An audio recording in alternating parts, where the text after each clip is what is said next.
Welcome everybody to the Frito and Willie show. I'm your boy Frito, and we also got your boy. Tell him who you are. You know what I'm saying? The man of mystery, Willie Mack is in the building. 2021, baby. Let's go. Let's go. I love it. I love it. Yo, just to let y'all know, this episode is going to focus on 2020, the year in review. We got our superlatives and some of our topics that we all want to share about. I'm going to let you know, Willie and I's list is probably going to be very different. That's a great thing. It is a beautiful thing. It's a great thing. Willie, the hip hop encyclopedia, is going to give y'all that passion, that rawness. And I'm just going to give y'all probably something out of left field. I think half the stuff I listen to, most people think is out of left field too, though. So that's cool. I love it. I love it, my dude. Yeah. Before we get started, man, what you been listening to, dog? Yeah, man. So I do want to apologize because I'm gonna start on a somber note. But most of us just learned the last day or so that the legendary MF Doom, Metal Face Doom, you know what I'm saying? AKA Victor Vaughn, AKA Metal Fingers. There's too many aliases to name. Passed away around Halloween, and his family decided to keep it private for 2 months, which I understand, I respect. That's like 12 days for the election, Halloween. They're probably prepared for holidays, and so I totally understand what's going on and why they made that decision. I totally respect it. Doom's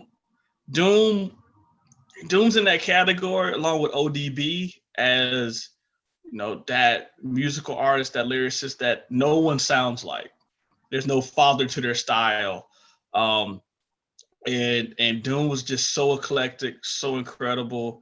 He inspired everybody from Lupe to Most, to Tyler the Creator, and so many other people. I know there was Q-Tip. Those are just people I know that have in the last couple of days have really been saying how much Doom's output impacted their work. He's done incredible collaborations with Madlib and Danger Mouse and Ghostface, so many other people. Just a one-of-a-kind, unique artist. So I found myself yesterday playing a lot of Mad Villainy, which is my favorite Doom project. There's a collaboration with the legendary Madlib. And this was my introduction to Doom. I'd heard of Doom, so I jumped into Doom way, way late and jumped on the Mad Villainy tape. And I was the first listening, like, what is going on? Like, it sounds random, some of his lyrics at first. Like, it sounds really, really random. And if you're used to a very particular type of hip hop, let's just say you almost only listen to West Coast, or you only listen to down South, or you only listen to what is pretty much boom bap New York hip hop, you're probably like, what is going on? Like, what is this dude doing? And but after a couple listens, like, I'm like, wow, this is actually genius. He's not just saying weird stuff to make it rhyme or not rhyme. It's just like the way his brain was working is just super crazy. I'm just gonna give my favorite song of his is Great Day from Mad Villainy. I'm gonna do my best to do a couple of these. This is how you start out the song. Look like it's gonna be a great day today to get some fresh air like a straight on a straightaway. Hey, you got a light? Nah, Bud Light. Early in the morning, face crud from like a mud fight. Looky here, it's just the way the cookie tear. Prepare to get hurt and mangled like Kurt Angle's rookie year. The rocket scientist with the pocket wine list. Some even say he might need a good psychiatrist. Doom, are you pondering what I'm pondering? Yes, but why would the poor thing be wandering? She's like a foundling, barely worth fondling. But posse's on Broadway like Mama, I want to sing. Mad plays the bass like a race car, villain on the case to break shards and leave your face scarred. Ridiculous. Just a ridiculous lyricist, fun guy. He definitely has his eccentricities. He do wild stuff like hold concerts, and it's not him. He'd have people, imposters, wearing his Doom mask, which we never saw him with. after he created this Persona of Doom, he actually was in a group of 4 called KMD with his brother's brother died tragically. So he's like an 80s rapper. Like he came out in like 87, 88. He got songs with Third Base, you know, and he pretty much, you know, he was really ticked off about the industry because KMD created this album called Black Bastards. And the label was like, you know, it literally, the cover literally had like an old school black cartoon character like being lynched. And it was supposed to like symbolize like the record industry. And of course his label's like, yo, we're not doing this. And he sort of got ticked off and left the industry for 5 years. And he came back as Doom. And for a while, people knew the heck, like, who's Doom? Who's this guy? We had no idea it was, you know, Steph Lovell from KMD. And yeah, man, just a very odd guy. Didn't know this, but he's from London, but he was raised here as a kid. But he went overseas, wasn't able to come back in because he never became an authorized citizen, even though he'd been living here for like 40 years, and he never came back. So in 2012, he's been, you know, overseas living in London. And so, yeah, man, tragic thing, but lots of great stuff to honor him by for the rest of our lives. So he'll live forever. So I know that was a little long, but shout out to MF Doom, man. No, man, not long at all. I was shocked to hear about his death as well. You know, I didn't hear about him for so long until like this news dropped. You know, I still don't know how MF Doom looks like to this day. I'll show you some pictures of him from the 80s and not early 90s. You'll be like, oh, that's Doom. You know, didn't he do some songs for Adult Swim? Yes, that also helped like get his fan base up, was that he was doing stuff for, like, he's that guy. He's the guy that does songs for Adult Swim and does stuff with Portishead, you know what I'm saying? Just an artist, man. You know, refused to be in anybody's box. And, you know, he's got, like I said, we named some people. He also has an incredible songs with Jay Electronica, incredible track with De La Soul. Probably my favorite song from that album, The Grind Date. He just, either you're going to be like, this is super incredible to listen to, or you're going to be like, what did I just spend the last few minutes of my day doing? Like, it's that. You know, Doom. Like I said, it reminds me of ODB when I first started hearing ODB. That same type of feel, like, can this dude rap? And then after, you know, you listen to you listen to a couple songs ODB, you're like, nah, this dude's freaking genius. Right. You know, the same type of, and you know, it's sad because both of those guys are no longer here. And so during a time where it was okay to be that way. It was okay to be super experimental. And like Doom's not gonna get the cover of Time magazine or even the cover of The Source, anything like that. But for those who were able to appreciate it, man, we're better for it. So, and hip hop definitely is better for it. Yeah. So yeah. Appreciate that, man. No doubt, man. No doubt. What about you, man? What you been bumping, man? So I would say that I've been bumping is actually a hook, and it's the hook from Young Thug's The London. Okay. I love that hook, man. And I was reminded of it because my wife and I, we did a TikTok video a while back, and I kind of like reposted that on the web. And I could just listen to that hook over and over. It's just smooth. It goes. You remember what the hook is? Me at the London. Dun, dun, dun, dun, dun, dun. I can't remember the words, but it's basically, and send a pin, I will find you, 61939 you. Man, now I need to find a lyric, because now like, but essentially, it has a nice, your boy J. Cole is on it. Travis Scott sings the hook. And it just is, it has a nice bass beat that's not too overpowering in the background. Okay. Travis Scott is very smooth as he's singing the chorus. It is just a wonderful song that I love to hear, and I could just really play that hook over and over and over. It says, "Meet me at the London. If you find time, we can run one. Talk about some things we can undo. You just send a pin, I can find you. 6-1 on the money, 9-2." You know, it just, and then it took me down kind of like of a Travis Scott wormhole a little bit, because Oh dear, that's a wormhole to get caught in. and not too far, because he also had a song called Jack Boys. I know what they call Out West. Meet Me Out West. That was also a huge TikTok song as well. Mm. I didn't realize how huge Travis Scott was until I saw him get his own like McDonald's line or McDonald's. Yeah, commercial. yeah. And then I was like, that's huge. I don't get Travis Scott. Mm. I don't get why he's big, and that's not a diss to him, but like, I don't get it. Mm-hmm. I saw Travis Scott live in 2014, 15. Stop playing. You know why I saw him? Why? He was the undercard for Juicy J. What? Yeah. So look, and so I went to see Juicy J and Project Pat. That's who I went to go see. And Travis Scott. So this wasn't that long ago. This is when this is DC. So I actually saw him in Baltimore, actually. I was living in DC, but I saw him in Baltimore. So this is 2014, 15. And the crowd was, you know what? When you go to these type of concerts, always like that separation of the crowd. Like there definitely was a lot of, no diss, but there were a lot of like really young people there. And so like Project Pat went first. So you could imagine the crowd that was excited for all the Project Pat stuff. Yeah.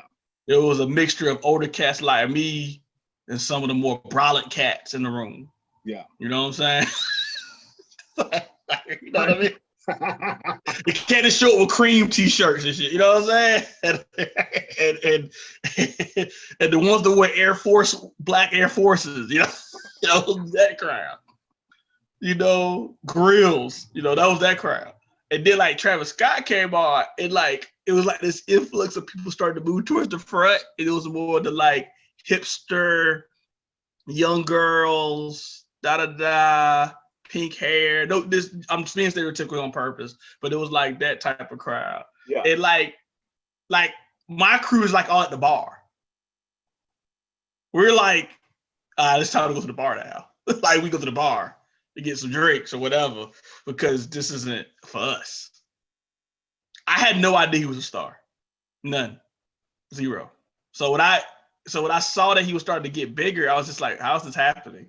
Like he was on the XXL freshman cover with Action Bronson and Joey Badass and Ab-Soul and damn, what's my other dude?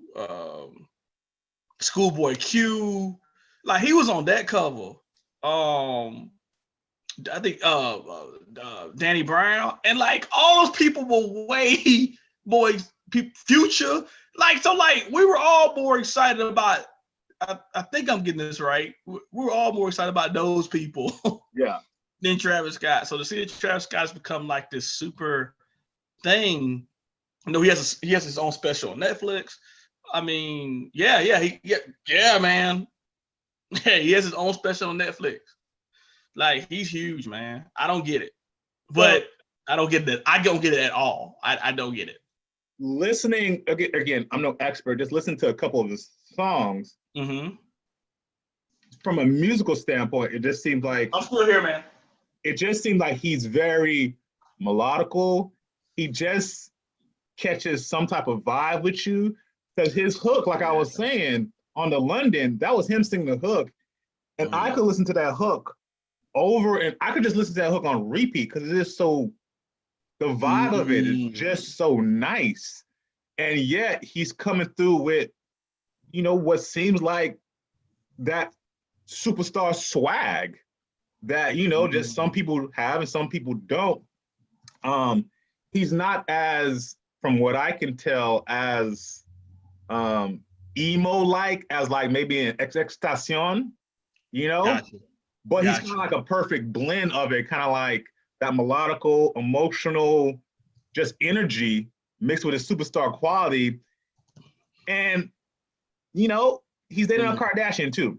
So, you know. That's what I'm saying. I feel like he's just, I feel like he's that guy in the office at your job. You're that guy at your job that they make sure that they're on the holiday party committee. They make sure that they're on they make sure that they're first in line during when the VPs or when the CEO has his event, and it's like a waiting list to get in because only like everybody else, like only 40 people gonna be in the room, but everybody has to be virtual. But that guy somehow knows about the list coming out. Like he has a Kardashian. Like let's look at his associations. 2 Chainz before, you know, when 2 Chainz was at his peak. Then the Kanye, of course, it's on the Kanye label. The Kardashians. Young Drake. Huh? Thug. Drake. I think he's that guy. I think he's Khaled with talent. Oh. Okay. And I did not mean it that way. Khaled with musical talent, because Khaled definitely has talent as a networker, DJ. But what I'm saying is like Travis Scott raps. Though, if you see a lot of stuff that's going on, like he has, if you look at his line of notes, this is something that came out in the last year or so. His line of note is full of rap, full of MCs. So like, there's a whole lot of that he doesn't write his stuff at all. Is that Travis or Travis? Really? But this the thing is that like he's reached this level of popularity where his fans, I don't call his fans like he's not supposed. Travis has never said he's a top MC. He's never asked to be on that list. He's a vibe creator, and so he's about creating vibes. Yes. Because apparently the writer of Sicko Mode, the song he had with Drake that was huge last year. Yeah. Sci-Hi the Prince wrote that. Wait, who? Sci-Hi the Prince wrote that. So who's that again? I've heard the name of it, but we need to have a conversation about this on another part. Sci-Hi is super dope. Sci-Hi is an Atlanta MC. Sci-Hi is under the Good Music umbrella. Sci-Hi has written a lot for Kanye. But I don't understand why Kanye never like boosted him to be his own MC. What's up? He was also on one of the singles for Good Music too, right? Yeah. He's on the RZA So Ridiculous. Yes. Yeah. I remember him. And he kills that song. He destroyed that. Oh, Sci-Hi get on your song. He coming for blood, bro. Like Sci-Hi is a 9 out of 10 MC on a bad day. Like he's that good. You know I don't give out 9s. Right. Like, you know what I'm saying? Like, he's a 9. Oh, okay. Maybe an 8 because he hasn't had that big thing yet. But like even to say he's an 8 on a bad day is like ridiculous. Like on a bad day, he's an 8. Yeah. But on his great days, he's a 9. That says a lot. And I'll be honest with you, man. Back to Travis Scott, I don't think his fans really care about that. Nah, it's like Drake fans or Nicki Minaj fans. Like, let people like what they like. You know what I'm saying? Not everybody has to be Black Thought. You know what I'm saying? But now, if you diss Black Thought, you put yourself on the line. You know what I'm saying? But like, yeah, Travis Scott is making the type of songs that you just described that you like, that you want to hear at that time. Like sometimes you just want to be in a vibe. Sometimes you want to get your Travis Scott, Drake, Nicki, Young Thug on. That's okay. You know, sometimes you want to get your Elza on, your Freddie Gibbs on. You know what I'm saying? It's okay. It really is. Your Royce the 5'9" on. It's okay. Yeah. No. Oh man. So now we're gonna jump into the year in review, my dude. Let's go. All right. So now, before we do that, well, this is part of the year review. What's your thoughts on the first year about doing the pod, man? This has been a blessing for me personally, because even with or without the quarantine, Frito, you know this of course, but I was trying to find ways of creative. I was trying to find a new creative outlet. Yeah. Just the stresses of being a near 40-year-old, man. You know what I'm saying? I'm married. I have a full-time job. I'm trying to finish this master's this semester. Everything that comes along with that. There's just I wasn't having as many outlets for just like pure, just fun creativity. And this has given me that. So this has been great. Some videos have 300 views, some views have 4 views. You know what I mean? But in the end, like, this has been fun for me, and it gives me an opportunity to collaborate with one of my best friends in the world, Frito. And like I said, I think I told you this the other day by text. It reminds me of our days, 15 years ago. Honestly, more than that. Because more than 50 years ago, 17, 18 years ago of us, collaborating on everything from, core schoolwork to extracurricular events like Beta Eta Sigma or Nesby. And it just takes me back to those days of us collaborating, and it's fun. It's fun. Yeah. I'll say most. How about you? I know for me, there's a couple things. One is discovering good music. It's doing this podcast has taken me back to times where I was younger, where you would get an album, you would lock yourself in your room, and then you would just kind of like, all right, let me just dissect this thing and just hear what it has to say. And it really reminds me of how much I love doing that and finding treasures that you didn't expect. One was kind of like that Nas album that we spoke about earlier. That was a huge one for me. I was not expecting that to be anything for me, but it became one of my favorite albums to listen to, Yeah.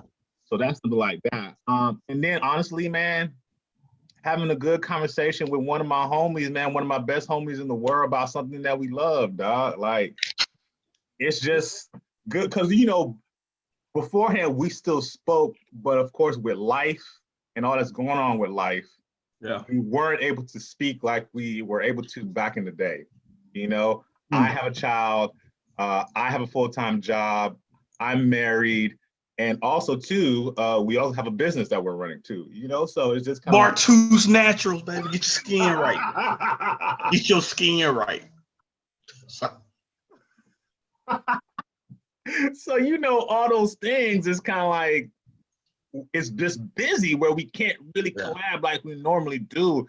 And this has really given us an opportunity to do something like that, or something that we really love, hip hop, man. And I love it, man. It's been great, man. And I appreciate you wanting to do this with me as well, man. So thank you.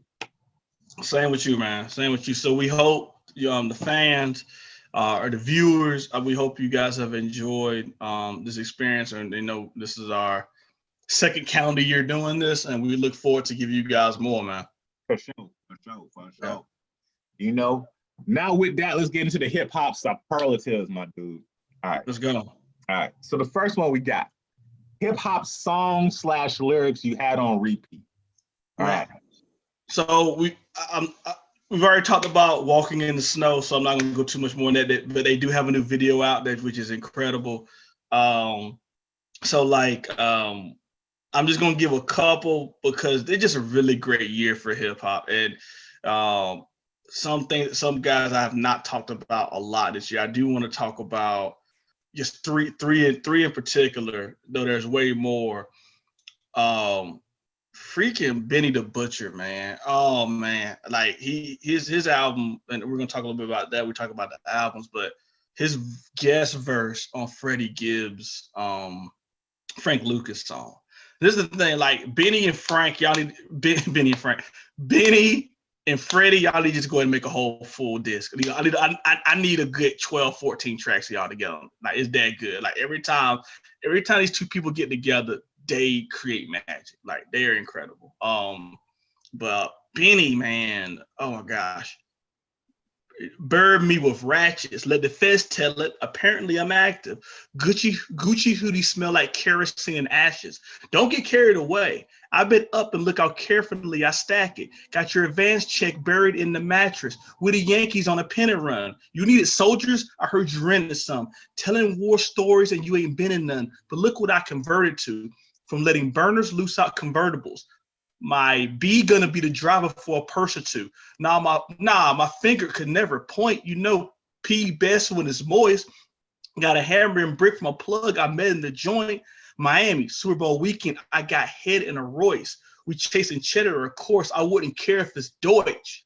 It was either law school or dog food. If I was making y'all moves, we all lose. Make these sucker ends pay. Those are all rules. You gonna need more guns and lucky horseshoes. Oh my gosh.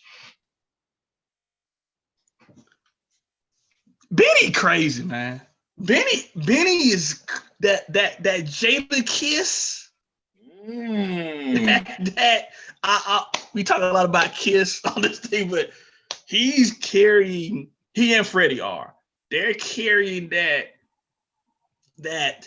you know, because I felt like when people talk this type of talk, that, you know, whatever you want to call it, mafioso, crime talk, like there's always like the ones who talk the soldier talk, like they're doing the dirt.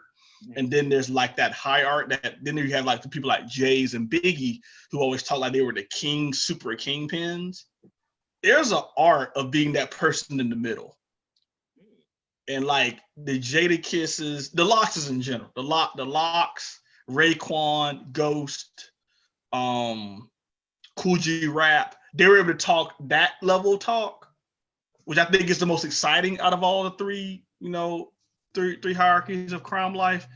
And yeah, Benny and Freddie, man, they. Whew. So yeah, that was incredible. Black Thought, who I don't think we talked enough about this year, he's gonna do a quick line from Good Morning. Is Mad Last Wishes, Gas Mask Kisses, the thin line between savants and savages. Your life could depend on the laws of averages. The difference between black and white is mad privilege.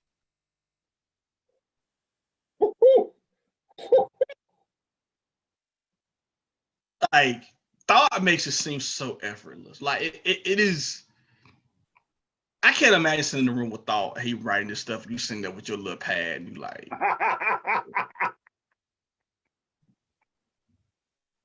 Like, can you imagine someone just like now on that song, Push and Pusha T and Killer Mike on the same song. They both do great verses well, but I'm just like imagining like Thought saying that in front of me, being like, so you got your verse yet? Yeah. I'm running some stuff.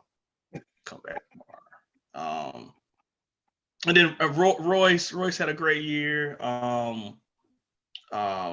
Just a little quick about it. I was labeled drug related by the coppers, a government that through the republic has been subjugated by the mobsters.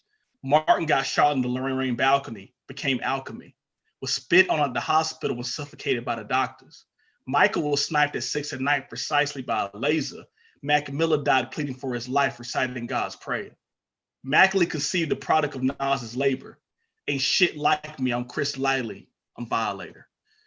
Oh. So, let's break that down a little bit, because, you know, the parallels, it seemed like he's talking about people in the industry, you know? Yeah. And, you know, unpack that a little bit for me, please. Yeah, okay. So the song is called Overcomer. Incredible. Royce, when Royce gets on his like I want to kick knowledge bag, he you know, there's certain people that when they go, they kick knowledge bag, Thought, 3K, Cole, Nas, when they get on, they like, I want to kick knowledge bag, is serious. So I was labeled drug related by the coppers, a government that through the republic has been subjugated by the mobsters. And so it's like, it is true. Like, Kennedy's family was built on bootlegging. like it's hilarious to me. Like, they're heroes, and so many heroes that we're being told that should be our heroes. Like, they have crime backgrounds. You know what I'm saying? And so it is just like, but when it comes to African Americans, Latino Americans, they're like, I can't believe you guys listen to that stuff that talks about crime. I'm like, Goodfellas won an Oscar, didn't it? Like, you know what I mean? If you look on anybody, if you look at most movies, top best movies of all time list, it's like Citizen Kane and then The Godfather. Like, what are we doing? This, of course, this country is fascinated with crime because our government, our politics have been infiltrated by crime and started with crime. Ooh. There's no other way to say it. So he's talking about just that hypocrisy there. Yeah. You know, like black people, we walk around all day and we go into a store and it's like, oh, look, make sure you look at Frito, that guy, the black guy. But this there's so many crimes against humanity, crimes against all type of things that our country has definitely benefited from. And a lot of those people who benefited the most from it, they don't look like us. The marijuana industry itself is just the biggest hypocrisy. Like we literally have an industry built on weed now. Weed. And we have individuals, putting all this money into it. Most of them look like us. Like, I have a weed dispensary in my neighborhood. It is not run by us, Yeah. But your cousin Jake, 4 years ago, he got caught with a dime bag and now he's serving 5 to 10. If weed is so okay now, why haven't we exonerated all those individuals that are in jail for that? And why aren't those the people that should be working this industry, period? Like, it's just ridiculous. So there's a little bit of there. Martin got shot in the Lorraine balcony, became alchemy. And it was spilled in the hospital, was suffocated by the doctors. Like, I don't feel comfortable saying that's what happened, but a lot of people said that when Martin was not given the best care, when he went to the hospital.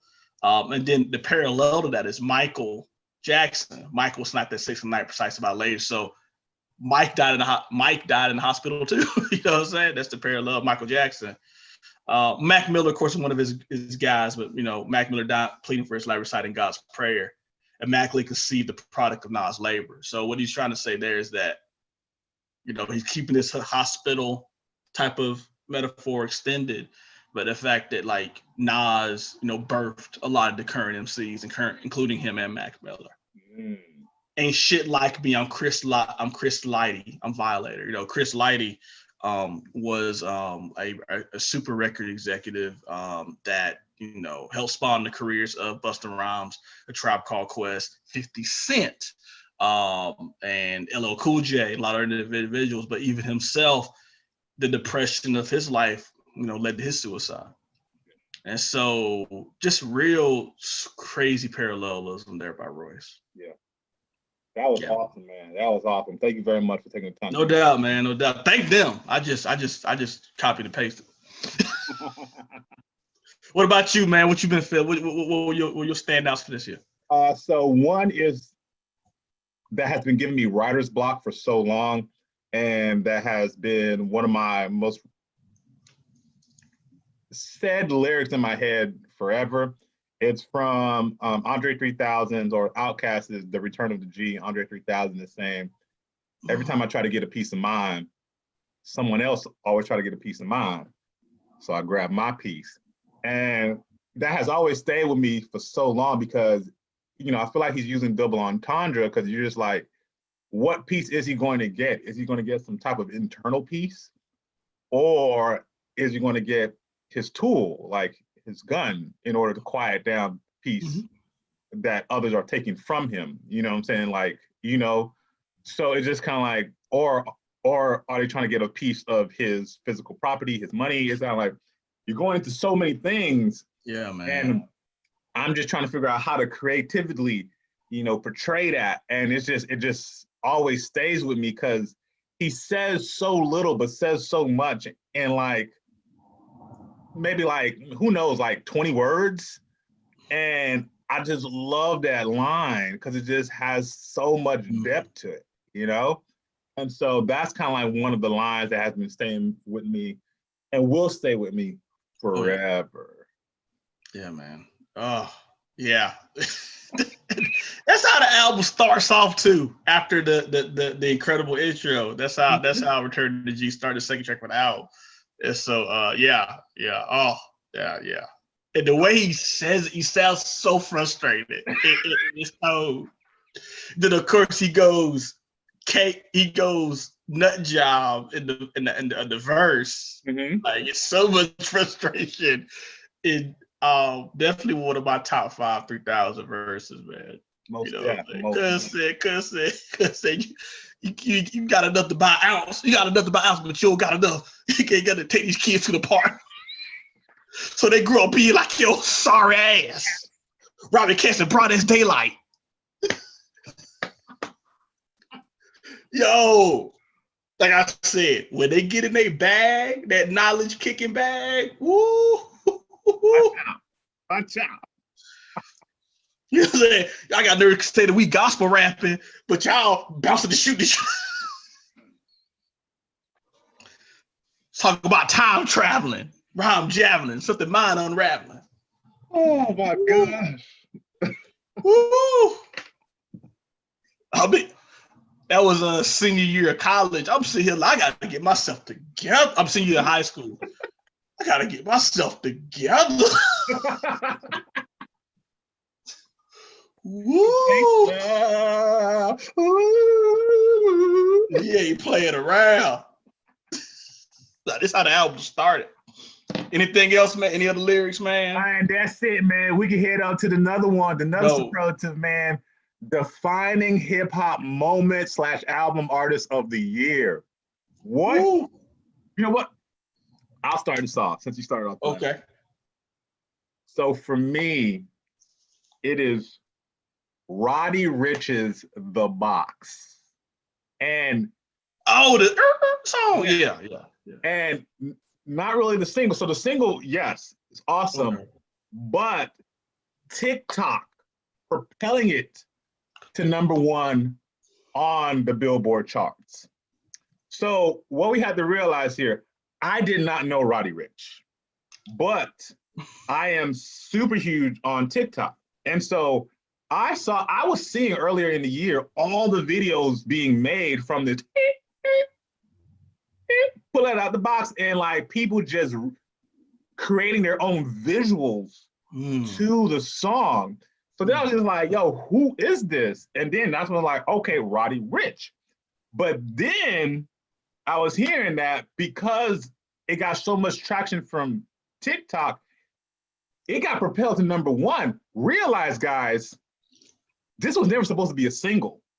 The song was never supposed to be a single. It was never supposed to be a single. Oh. It was like a B-side cut, homie. They had 3 singles, and it didn't even have a video when it got to #1. There was never a video even planned for it. You schooling me now. Yeah. So this is pretty huge where you have a song that got put on TikTok and the wave of people just like, we did this. We're going to create our own stories and visuals to it. And it pushed it. Now, I think it may have been at #3 and #4 already, but I think the wave of TikTok pushed it to #1 and also helped push the album to #1 as well. You know, the reason why I say that this is defining is, one, I think, and what I've been seeing, and this is going to be a trend as we get down to more superlatives, TikTok is going to be a major marketing tool for artists. I still don't really understand why TikTok is so big. And I know you try to explain. Is it because you're making these very short videos? Is that why it's so big? There's a couple things. One, yes, you have these 15-second clips that kind of adheres more to the attention span of people nowadays. You know, I love the app myself because it's allowing you to be your own mini producer. It has an editing tool built into it. It has music it has a music library that you could pull from. And really it has more of an organic way of going viral. So the way that it works is that when you're on Instagram or Facebook, what you see on your feed is the people who you follow. Yes. You know, Yeah. with TikTok, the feed is random. So anybody can get on your feed. What this does, it makes it easier for things to go viral because the algorithm. Because it is organic. It's not network based. Exactly. Now, granted, over time, what you look at and what you like. It's trend analysis. It's going to do trend analysis. Exactly. But what it does, from my understanding, is that once you create a video, it shoots it out to like maybe 10 or 20 people. If they really dig it, then it shoots out to another 100 people. If those 100 people really dig your stuff, then it just goes out exponentially to where it's easier to go viral. Also, to the characteristics or like the environment is kind of like you're building off a trend. Like it's all about, oh, you did that trend, let me follow that trend too as well. So that's why the box blew up, because like you said, people started making those box videos, so people started creating more box videos, and then it's like, oh, there's more box videos. Exactly. So I think the same thing is happening to this song called "Oh No," like yes. The same things happened to that, right? Yes, exactly. That was another TikTok thing right there. Oh no, oh no, oh no. Yeah. I was like, who sings this song? People were like, I don't even know. I just see it in videos. I was like, oh, okay. Exactly.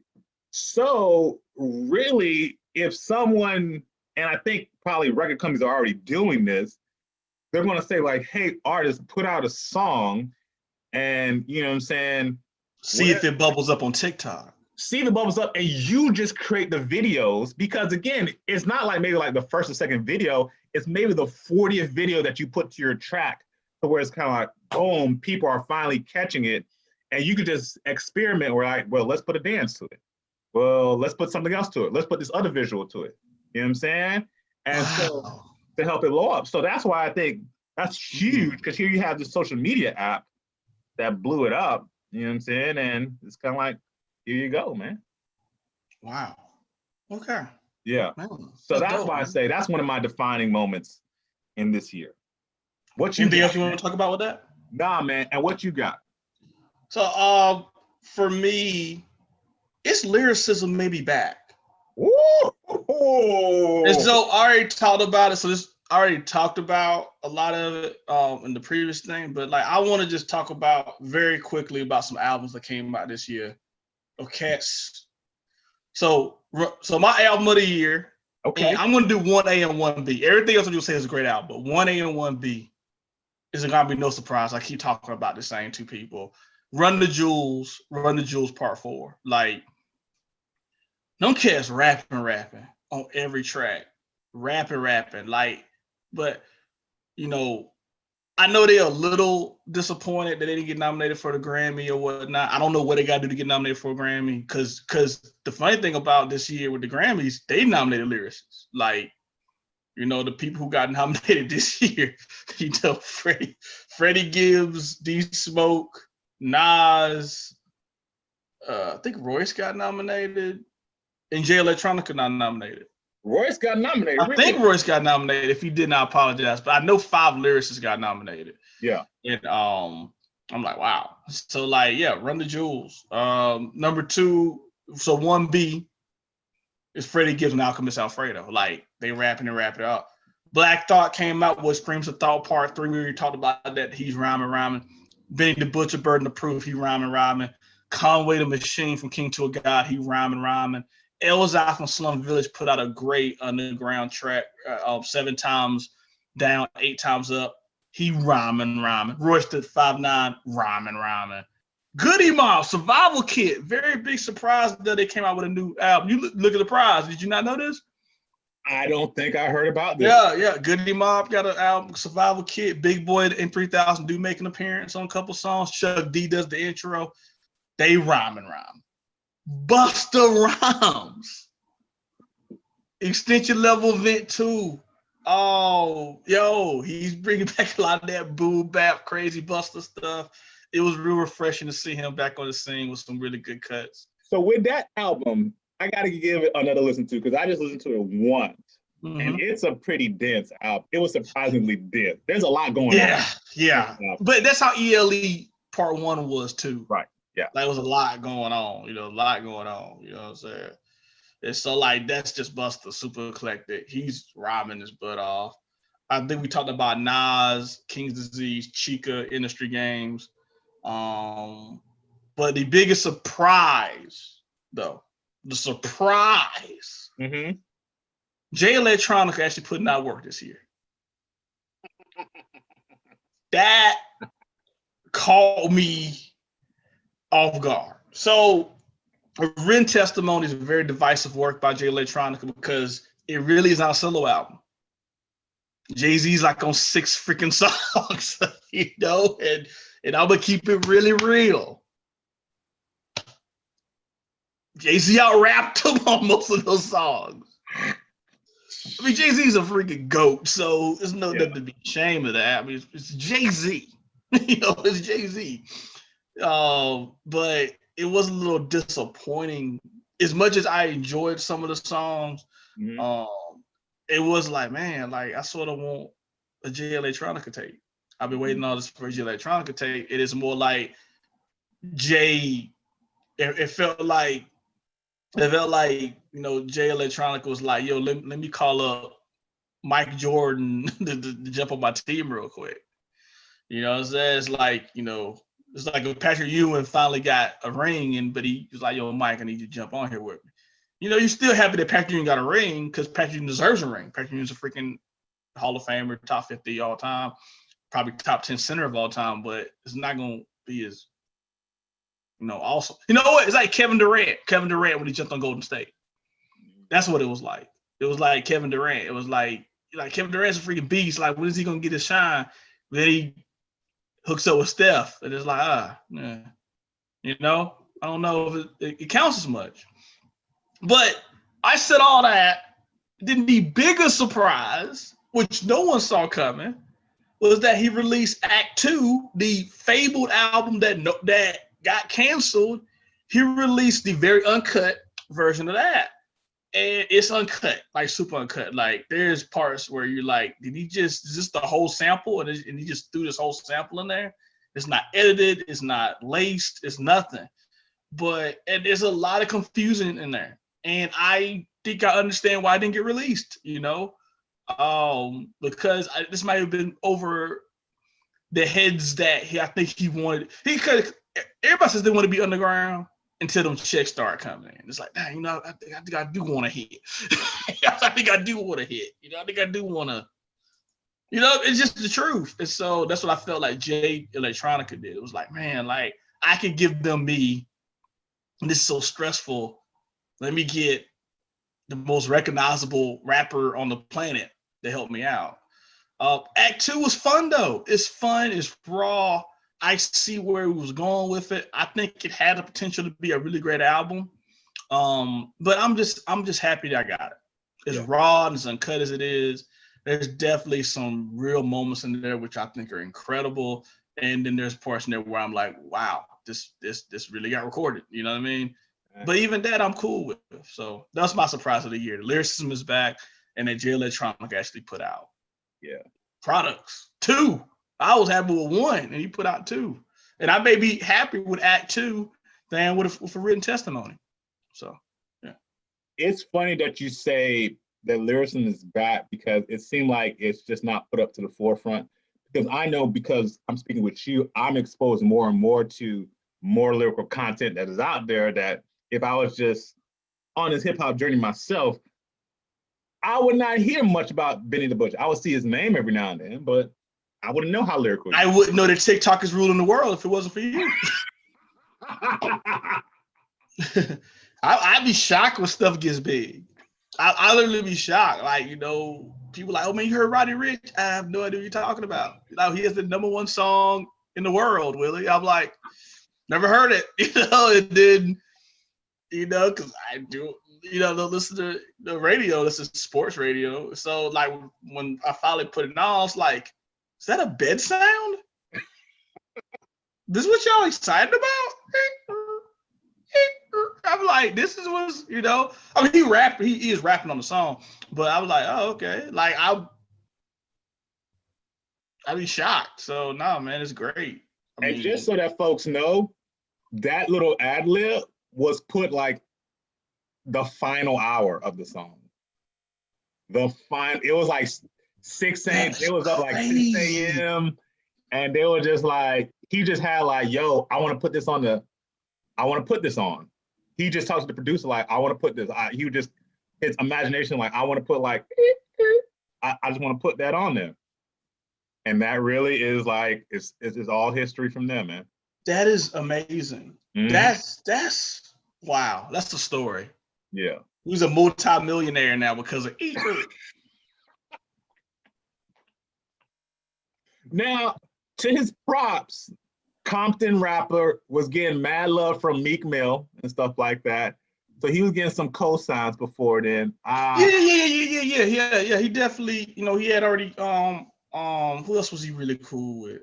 Was it Nipsey? Nipsey, he did, yes. Nipsey So, before. I think he got No. So dude's not a total like, and he's continued to put out more stuff. So I'm definitely not dissing his product. It's just the fact that like that's, you know, those moments where like, let me put this on a thing that catapults you from being like a great local MC or even a popular MC to having the most popular song in the world. Like that's amazing. That is true.